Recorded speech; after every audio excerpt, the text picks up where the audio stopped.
Good evening. Good evening. Good evening. Good evening, Swamiji, your voice is Swamiji. cracking up. Yeah. My voice cracking up. I don't feel that. I'm okay with you, Swamiji. Okay. So what is the consensus? My voice is okay or cracking up? No, Okay. it's okay. Okay. Okay. So Purni, you lose. It must be my connection is spotty. Yes. I'll just log out and log back in. Okay, good. All right.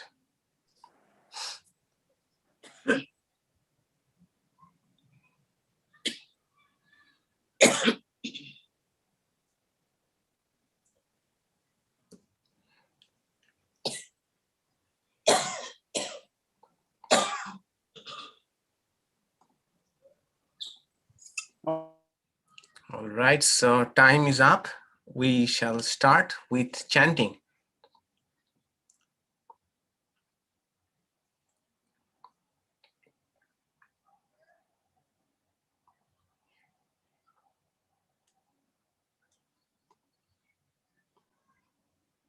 So today we shall chant the fourth stanza of Shiva Manasa Puja.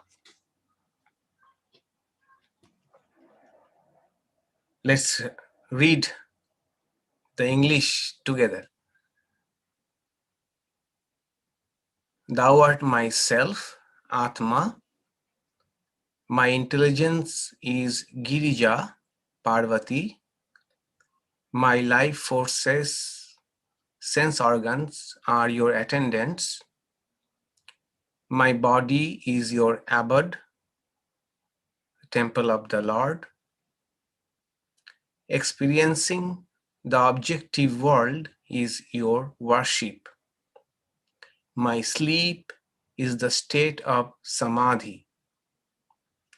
Moving about with 2 feet is circumambulating you. O Lord, all the words and speeches are hymns about you. Whatever action I perform, O Lord Shambhu, it is all your worship alone. So in this stanza only, for the first time, we get a sense that this hymn is about Shiva. Shambhu is Shambhu. Okay, it is not Shambhu, Shambhu. Shambhu is another name of Shiva, and Girija, that is Parvati, the consort of Shiva.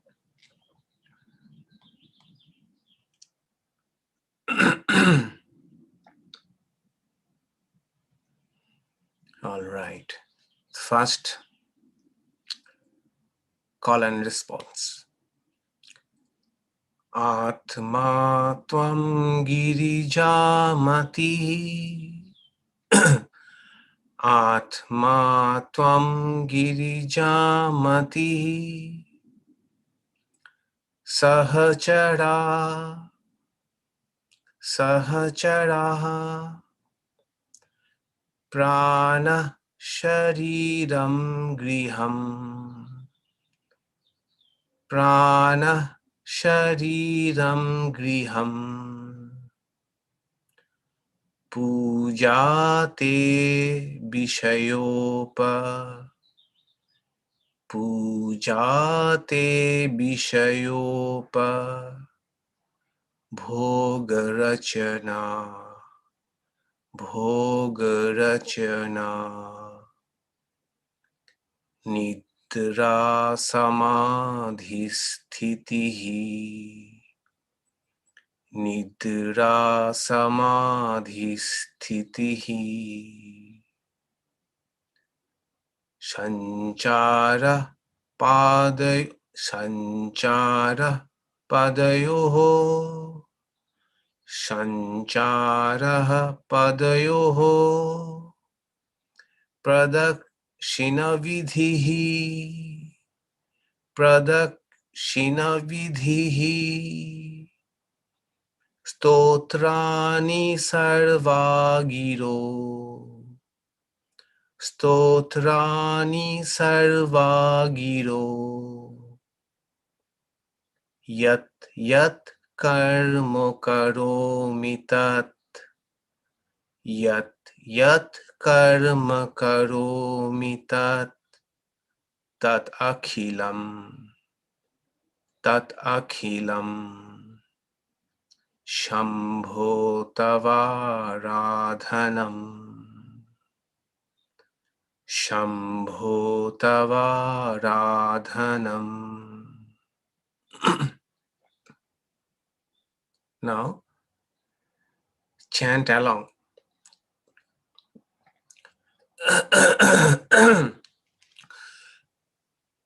Excuse me. Atma tvam girijamati sahacharaha prana shariram griham pujate vishayopa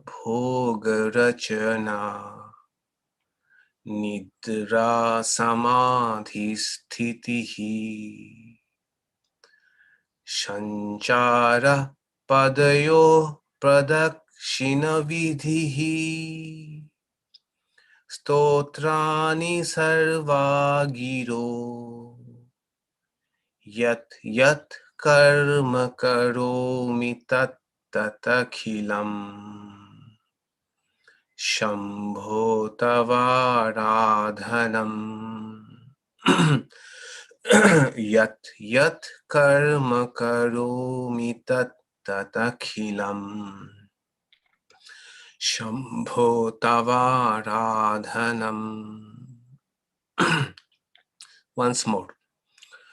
Atma Tvam Girijamatihi Sahachara Prana Shariram Griham Pujate Vishayopabhogarachana Nidra Samadhisthitihi Shanchara Padayo Pradakshina Vidhihi Stotrani Sarva Giro Yat Yat Karma Karomi Tat Tatakhilam Shambho Tavaradhanam Yat Yat Karma Karomi Tat Tatakhilam Shambho Tavaradhanam. Let us do one thing. Let us chant together 1, 2, and 3. Stanzas 1, 2, and 3. Okay. We have already learned, so it will be a practice. Ratnai kalpitam asanam himajalaihi snanam cha divyambaram Nanaratna vibhushitam mrigamada modam kitam chandanam jati champaka villapatra rachitam pushpam cha dhupam tatha Deepam Devadayanidhe Pashupate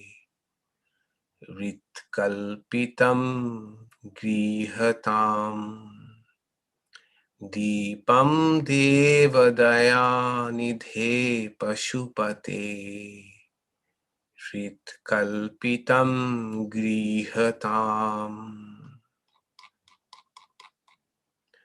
Shauvarne Navaratna Khandarachite Patre Ghritam Payasam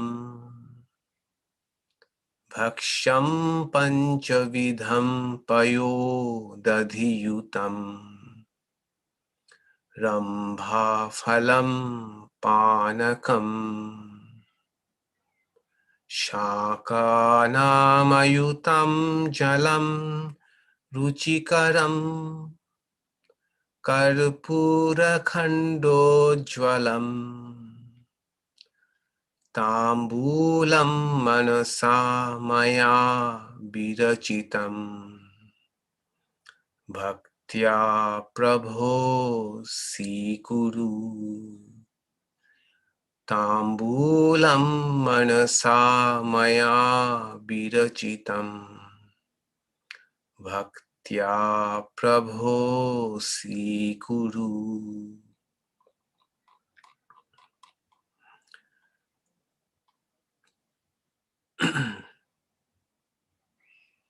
Chatram chamarayor yugam vyajanakam chadarshakam nirmalam Veena bheri mridanga kahalakala Geetam chanitam tatha Shastangam pranati stutir bahubidha Yetat samastam maya Samkalpena samarpitam Tabo vibho Pujam grihana prabho Samkalpena samarpitam Tava vibho Pujam grihana prabho. Fourth one again. Atma tvam girija matihi sahachara Prana swariram griham Pujate vishayopa Nidra samadhisthitihi Sanchara padayo pradakshina vidhihi Stotrani sarvagiro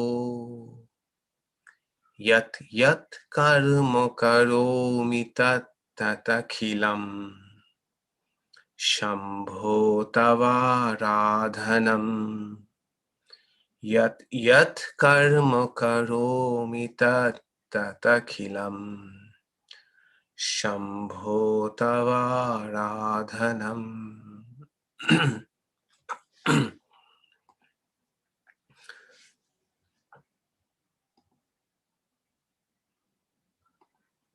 So you ended up with whatever action I do is all your worship. That is one way of putting Karma Yoga. We shall encounter Karma Yoga in today's aphorisms.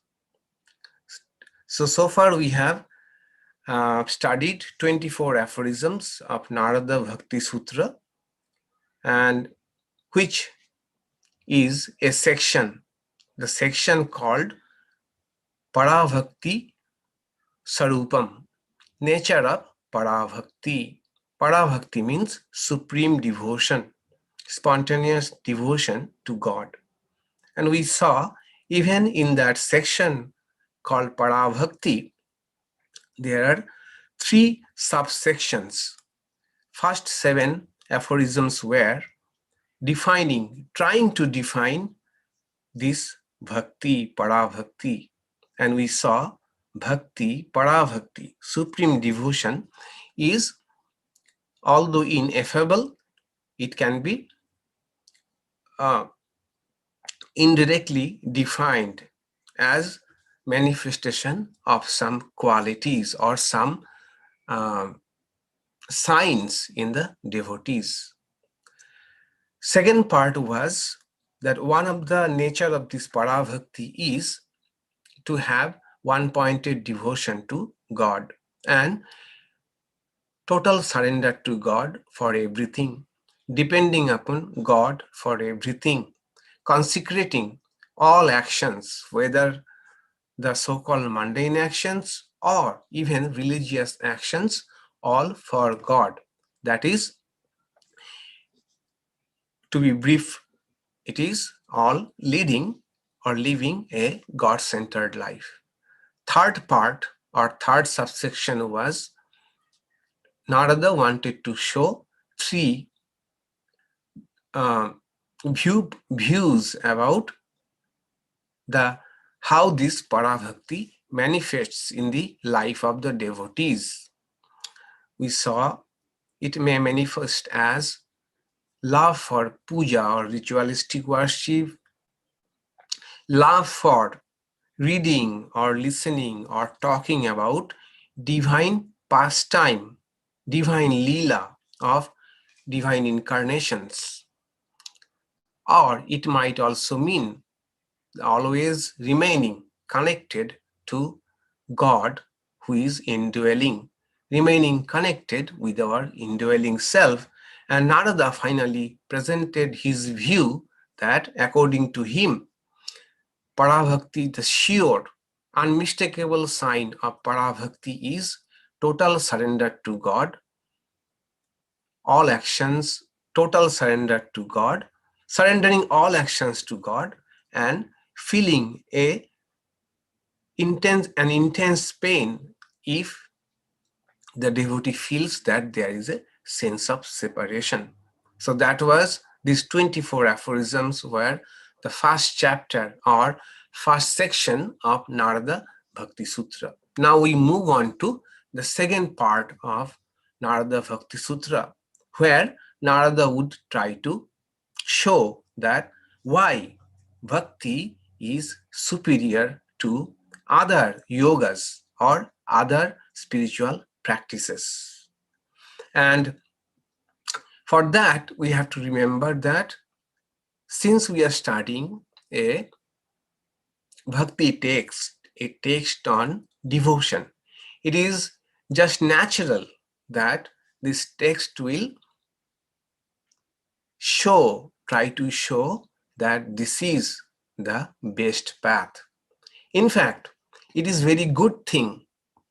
This is important, what I am going to say now. Thing is, it is very important or good to have the sense that the path I am following is the best path. Okay, and then comes best path for me.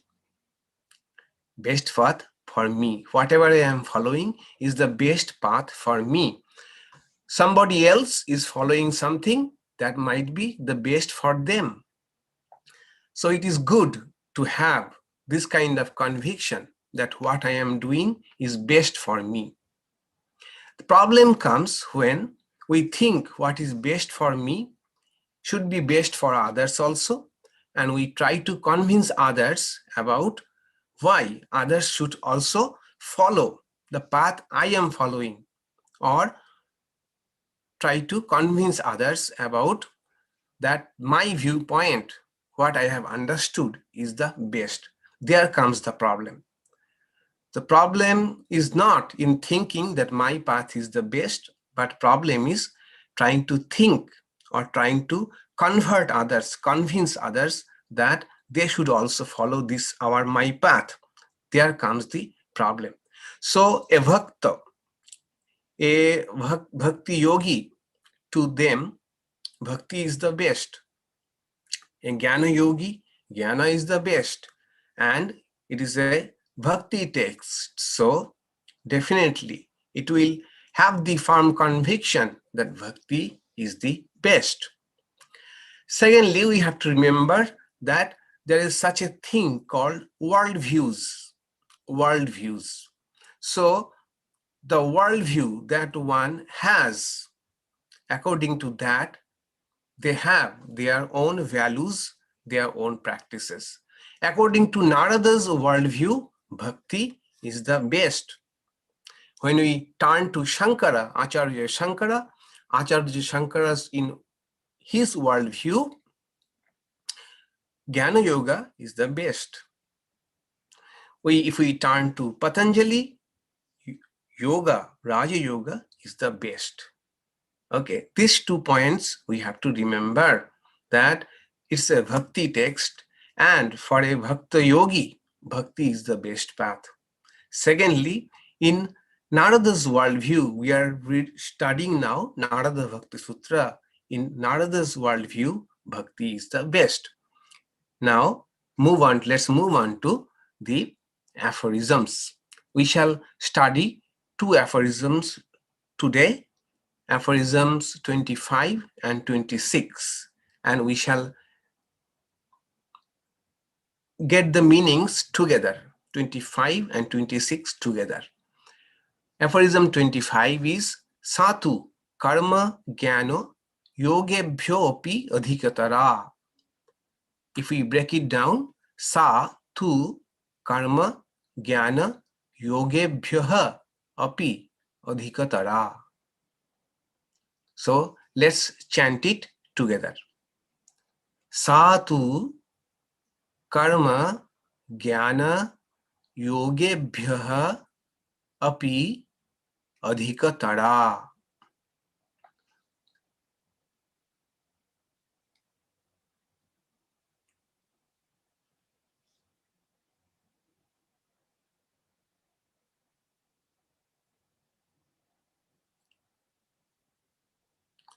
Tu, but sa. Sa means again that parabhakti. This is important. This pronoun sa means that. That means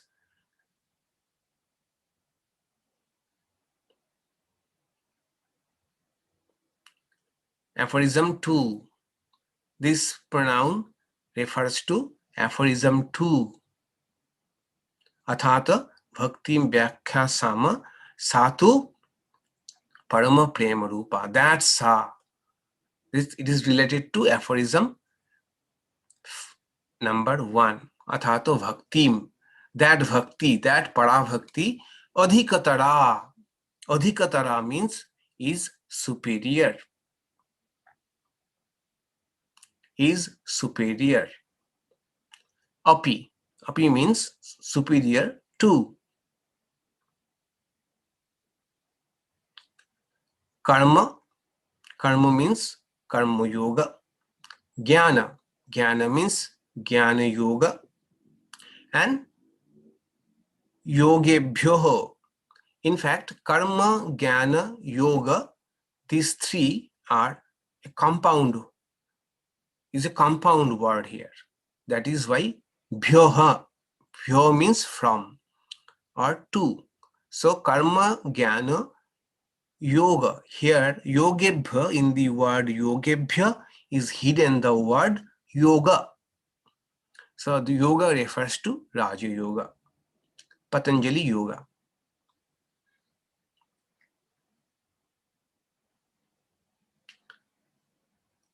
So, but that parabhakti is superior to Karma Yoga, Jnana Yoga, and Raja Yoga.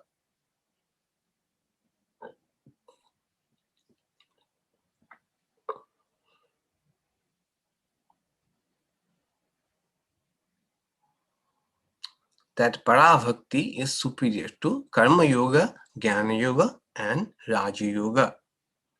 And the reason why? Aphorism 26. Phala rupat, phala rupatvat. Phala rupatvat. Let's chant it together. Phala rupatvat. Rupatvat.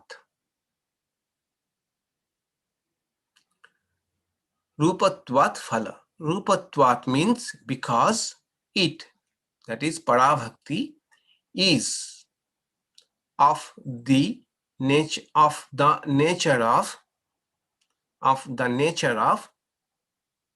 phala. Phala means fruit.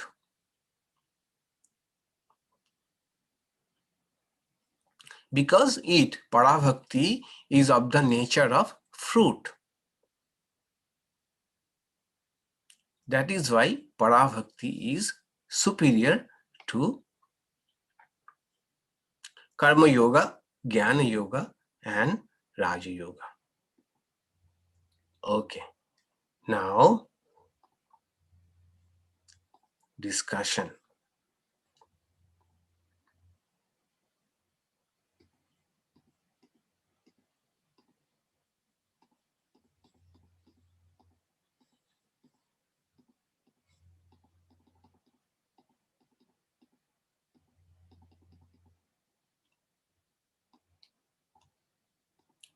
All right.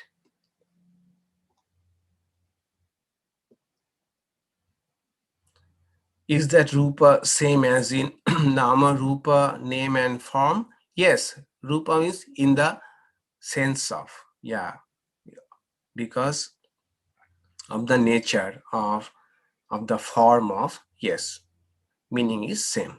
Very good. All right. So, one thing remember, what is yoga? Yoga means the path, the process, the practice, spiritual practice, spiritual path, or we may say the process through which we reach a spiritual goal. Right?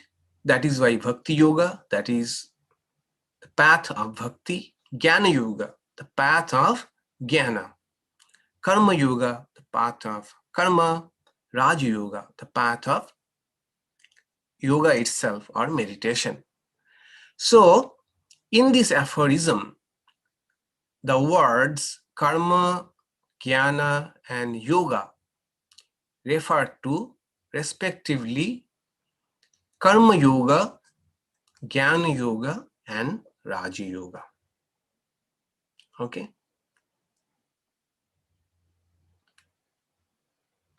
Now, all of us know about these 4 yogas, but it will be helpful to have a very cursory view about them. First, Karma Yoga. Karma Yoga, we know, according to Bhagavad Gita, it comes in many flavors, that there could be several approaches to Karma Yoga. For example,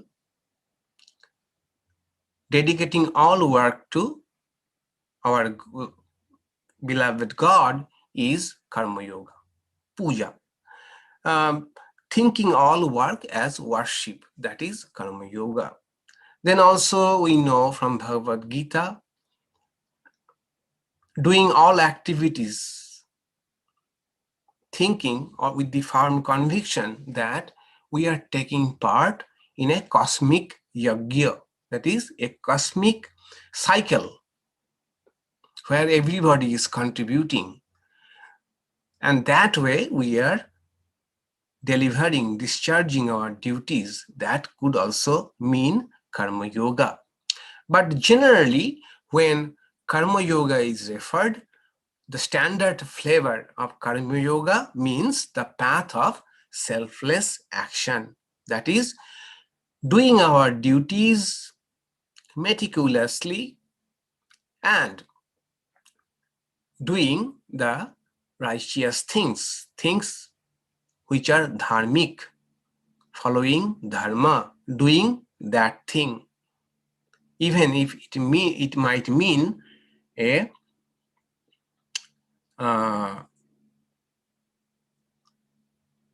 abandoning a short-term goal, okay, and adhering to dharmic actions, that is Karma Yoga, and the path of unselfish service to others. So, in short, we may say Karma Yoga means the process of doing work unselfishly. In Sanskrit, it is called Nishkama Karma. Okay, karma done not for having any selfish desire or motive in mind. Only for myself, if I am doing, that is not Karma Yoga. But when the purpose is larger or bigger, then it is Nishkama Karma or Karma Yoga. And what is the goal of Karma Yoga? Expansion of our sense of who we are. Okay, we no longer feel, if we can do Karma Yoga properly, we no longer feel that we are only this limited body-mind complex. We begin to feel that we are part of a bigger reality, which makes this feeling itself makes us unselfish. So what is the goal? Making us unselfish and expanding our sense of who we are. Okay, are we only this body mind small, body mind complex limited or not? So Karma Yoga will give the fruit or reach us to the place where we'll be able to identify with our larger self, that is feeling oneness with the entire world in a sense. Then Jnana Yoga. Okay, Jnana Yoga is best to understand in 4 stages. Okay, first stage is inquiry about our true nature, who we are. Are we what we are thinking ourselves to be? This is the inquiry. Second stage is discerning viveka between spirit and non-spirit. What is Atma? What is Anatma? What is consciousness and its content? So discerning between these two. How? Through the process of Shravana, Manana and Nididhyasana. This is the practice. With this, we come to the third stage when we increasingly identify ourselves with spirit. Before, we had the idea that there are 2 things, spirit and non-spirit. In us, there are 2 entities as it is, spirit and non-spirit. There is a spiritual part in me, and secondly, then there is non-spiritual part in me, as if I have 2 nature, the higher spiritual nature and lower non-spiritual nature. In the third stage, we increasingly identify ourselves with our spiritual nature and come to understand that that is our most permanent and abiding nature, Atma. And the third stage is not complete in Jnana Yoga. Knowing ourselves as Atma or spirit is not the goal of Jnana Yoga. The fourth stage is seeing the same spirit everywhere, knowing that the same spirit is in everybody and everywhere, which we call in Sanskrit Sarva Atma Bhava. So what is the goal of Jnana Yoga? Getting established in our spiritual nature and seeing, if we can call it seeing the same spirit everywhere, Sarva Atma Bhava. Having the firm conviction or sense that it is me alone who has become this entire universe, Sarva Atma Bhava. And we know this, we have studied it several times in Aparaksha Anubhuti. So Karma Yoga, Jnana Yoga. Third is Raja Yoga.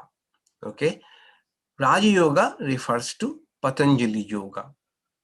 Okay, because they call Raja means king. So Raja Yoga means king of yogas. So why they call it, it is debatable, but Raja Yoga refers to Patanjali Yoga. So what is Raja Yoga? Making the mind increasingly one-pointed. How? With meditation on one object. Secondly, ultimately making the mind thoughtless, altogether thoughtless. How? Through the process of meditation, Ashtanga Yoga. The process of Raja Yoga is Ashtanga Yoga, meditation. What is its goal? Goal is when the mind becomes thoughtless, we are established in our true nature.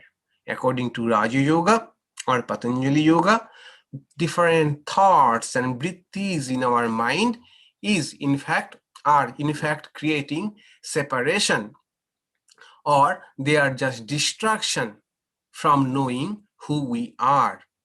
Once we are thoughtless, then we come to know we are rather established in our true nature, and that is called Kaivalya, or total aloneness. That is the goal of Raja Yoga. Bhakti Yoga. What is Bhakti Yoga? We are studying Bhakti Yoga.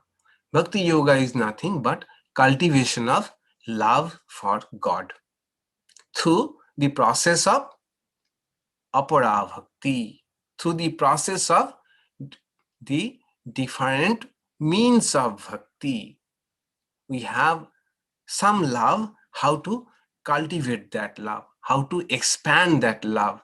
That is the process of Apara Bhakti. What is its goal? Goal is supreme or spontaneous love for God.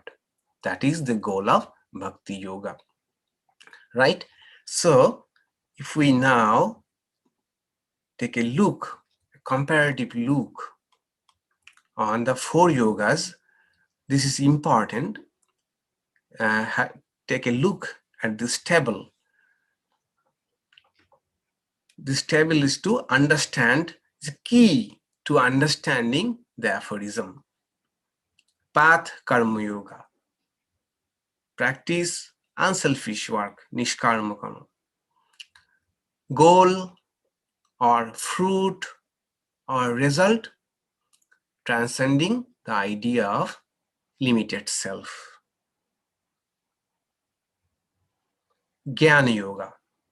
What is the process or practice? Shravana, Manana, and Nididhyasana. First hearing the truth, then deliberate on the meaning of the truths, and third, have absorbed the truth, assimilate the truth through Vedantic meditation.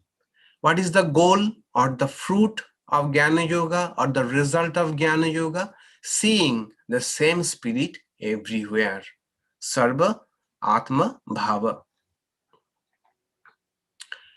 Then Raja Yoga, meditation. And the process or practice is Ashtanga Yoga, the 8-limb practice. What is the goal? To get established in one's true nature. Then Bhakti Yoga.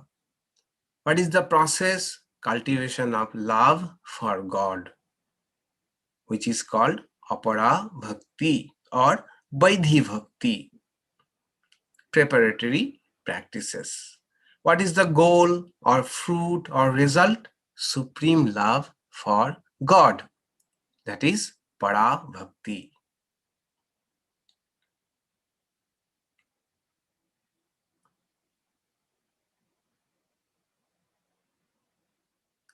Okay, so one thing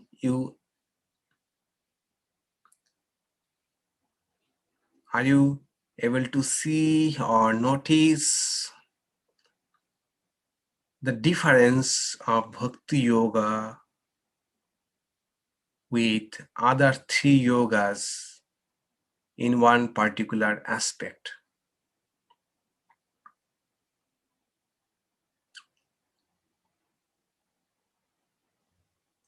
If you have noticed, keep it to yourself. We shall come back to it later on.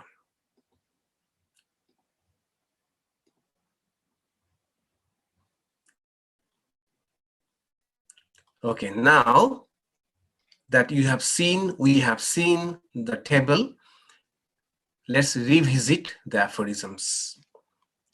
Aphorism 25 is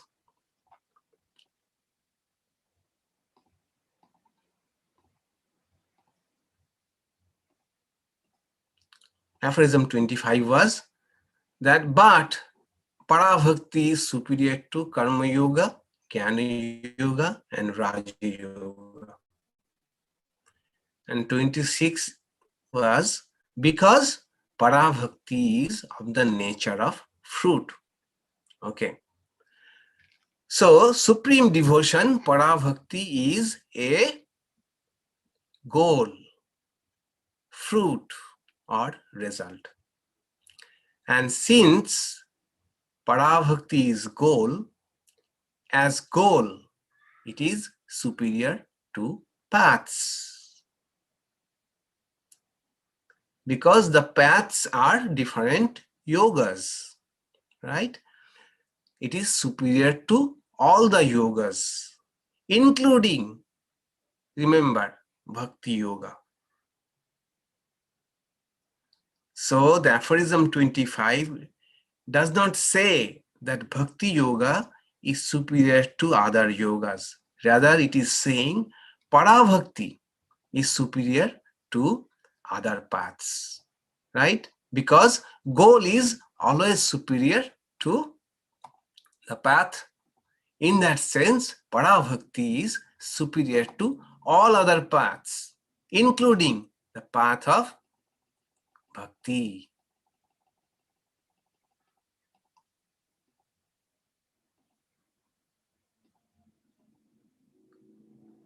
Okay. In fact, this is true for all other yogas. The goal or fruit of Jnana Yoga is superior to the paths of Bhakti, Karma, and Raja Yoga.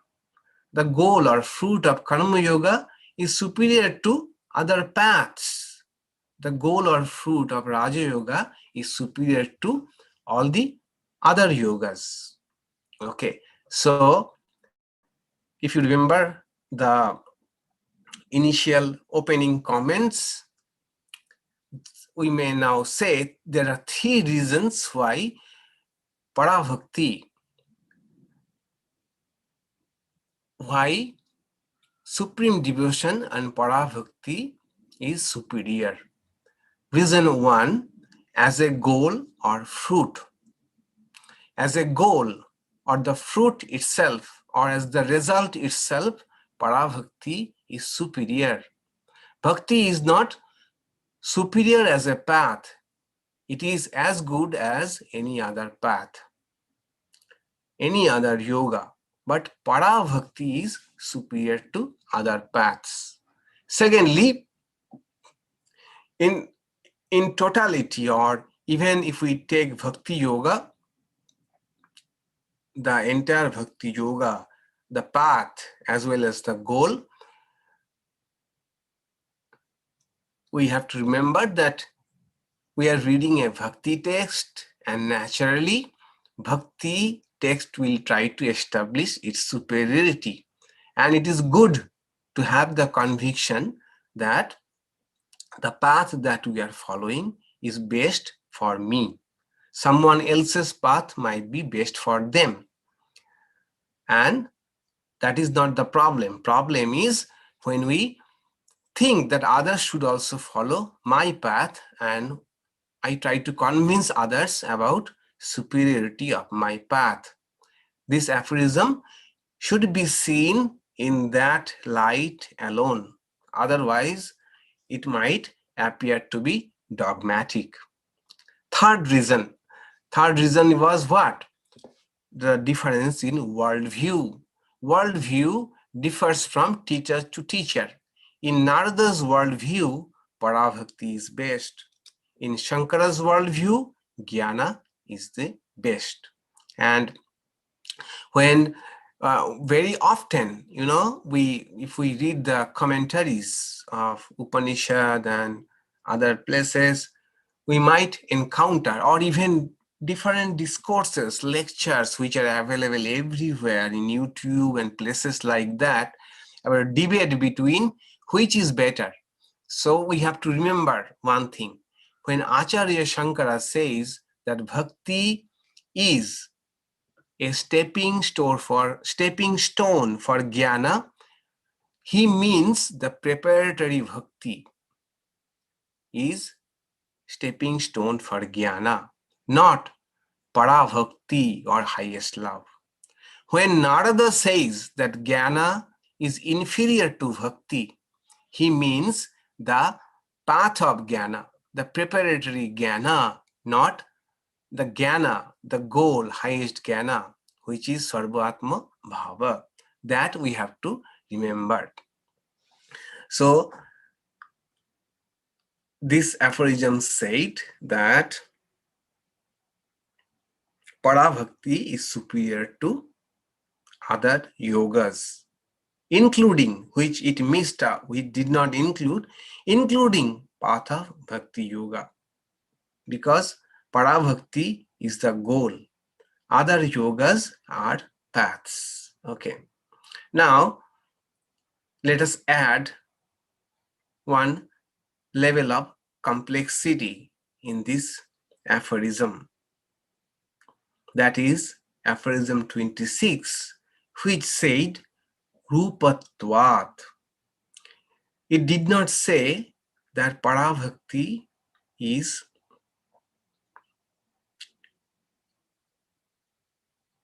Phalarupatvat. Did not say that Parabhakti is a fruit, but of the nature of. That is, itself is not fruit, but the nature of fruit. So the question is, why instead of telling that supreme devotion is the fruit, Narada is saying that of the nature of fruit. Why it is so? The answer is, if you remember the table, in other three yogas, the goal or fruit is different from the path. Because Jnana Yoga, what was the goal? Seeing the same spirit everywhere. This goal is different from Shravana Manana Nididhyasana. In kind, difference in kind. The goal is different from the practice in kind. In Karma Yoga, what is the goal? Transcendence of the limited idea of self, which is different from unselfish action. Unselfish action is the means to reach the goal, but the goal never is unselfish action alone. In Raj Yoga, the goal is getting established in one's true nature.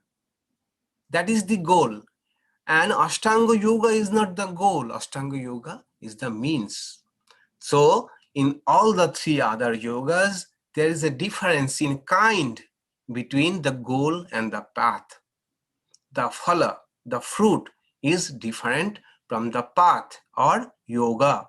The phala is different from the yoga or the process. But in Bhakti Yoga, the difference is only of degree, not in kind. The practice is what? Cultivation of love. And the goal is supreme love. We start with and practice divine love and reach supreme love. Initially, we have some love, we end up with supreme love. A sapling, suppose, grows into a large fruit-bearing tree. A spark becomes an all-consuming fire. So the fruit of Bhakti Yoga is not altogether different from the path. This is uniqueness of Bhakti. That is why Narada says that Parabhakti is of the nature of fruit. And one very important point, a corollary of this aphorism, which has a direct bearing on our life, in the devotee's life, that in devotion, devotion is the goal. In devotion, devotion itself is the goal, not God realization. Remember that. Okay, not God realization. Because by the term God realization, usually we think it's a vision of God. It's a vision of God. But if we read the scriptures thoroughly, especially books, profound books like Sri Ramakrishna's Divine Play, that vision of God might happen, might not happen. But if someone has developed this supreme devotion, spontaneous devotion for God, that is the goal of Bhakti Yoga. And it also means how to check our progress in Bhakti Yoga, not through vision, not through experiences, but whether the measurement is simple, whether our love is becoming more spontaneous as we progress or as we go on walking in the path. So the goal of Bhakti Yoga, the goal of a devotee, is nothing else but only to have spontaneous and a supreme love for God. We may understand these two aphorisms with one simile, which is not perfect, but I was thinking probably that might explain. Suppose there is a summit and the expedition, and there are, say, four routes to take to reach the summit, and four groups are taking that expeditions, four expeditions.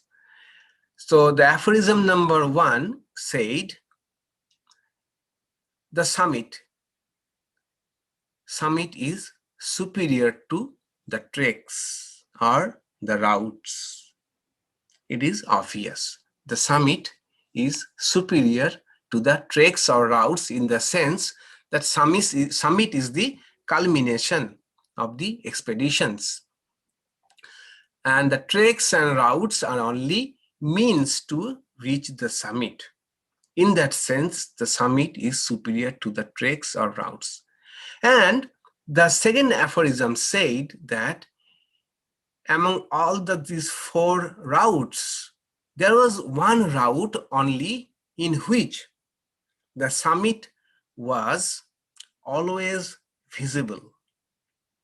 In other three routes, the summit was not visible from the beginning. But in one of the routes, the summit was always visible. But with time, the summit went on becoming clear and clear and clearer. But there was never a time when the summit was altogether out of sight.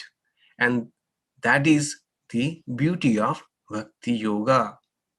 We start with love, we practice cultivation of that love, we try to nurture that love, we try to expand love for God, and the culmination is also in having supreme or spontaneous love for God. So the takeaway of these two aphorisms are, Parabhakti is superior to all the yogas, including Bhakti Yoga, because it is the fruit or goal. Secondly, it is not exactly the fruit of Bhakti Yoga, because Parabhakti is not altogether different from Aparabhakti. The difference is in degree, not in kind. So, usually the phala, the fruit, is different from the path. So that is why, but in Bhakti Yoga, the phala or the fruit is not altogether different from the path. That is why it is phala rupa, of the nature of fruit. So we found three things, three reasons why bhakti is superior to other paths, and the uniqueness of bhakti yoga, that the path and the goal is not altogether different. The difference here is only in the degree of our love for God. Narada will give a few more reasons to show why bhakti, according to him, bhakti yoga is superior to other yogas. That we shall see later on.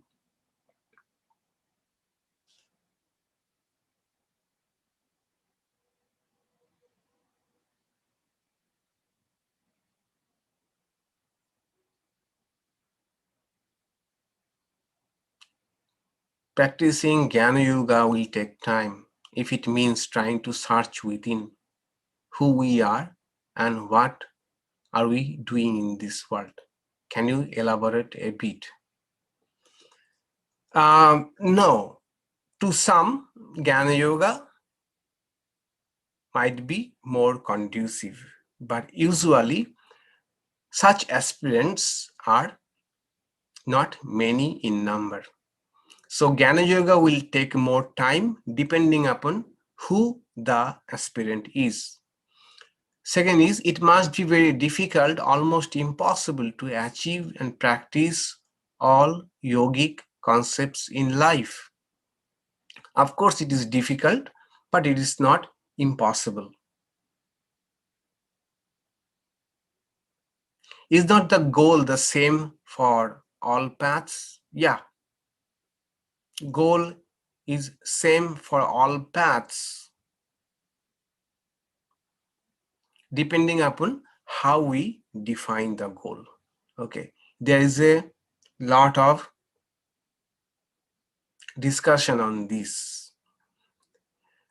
The ultimate reality is one, but are the goals of all spiritual practices the same?